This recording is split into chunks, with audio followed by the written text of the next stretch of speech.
eszközökre. Itt, amit látok, ez gyakorlatilag egy teljes újdonság, legalábbis most Magyarországon. Most kerül első ízben bemutatásra a nagy közönségre a Hurrikán névre hallgató sekély kultivátor.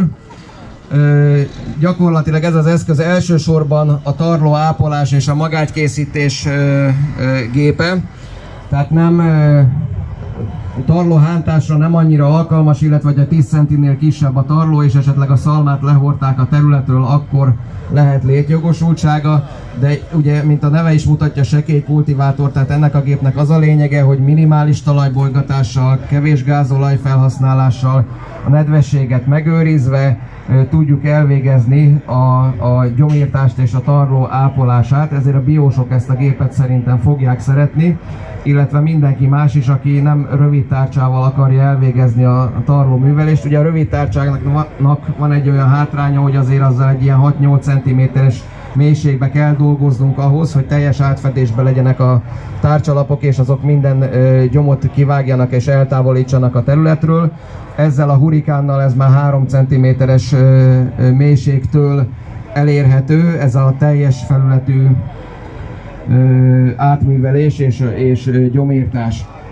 A gép az 5 métertől 10 méteres munkaszélességben, kizárólag félig függesztett változatban elérhető.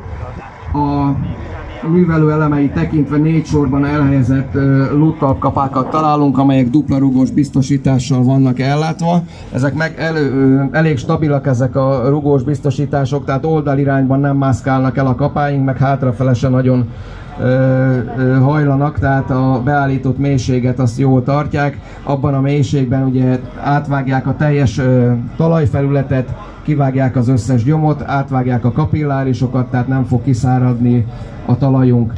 A kapamezőt követően valamiféle lezáró hengert, itt is többféle hengerből választhatunk, amit a gépre tudunk tenni. Jellemzően ennek a gépnek a hátuljára valami könnyebb hengert érdemes választanunk, hogy ne tömörítsen vissza nagyon intenzíven, mert ha nagyon intenzíven visszatömörítünk, akkor a kivágott gyomok hajlamosak lennének újraéledni, a enyhébb tömörítéssel viszont ezt ki tudjuk küszöbölni, illetve még ez a hátsó rugós pálcasor, aminek az agresszivitása szintén állítható, ez szolgál arra, hogy a kivágott gyomot, de esetleg letaposott gyomot, ezek még kihúzzák a talaj felszínre, és ugye ott nagyon hamar el fognak pusztulni ezek a gyomnövények. Ami fontos a gépnél, hogy a munkamélység az hidraulikus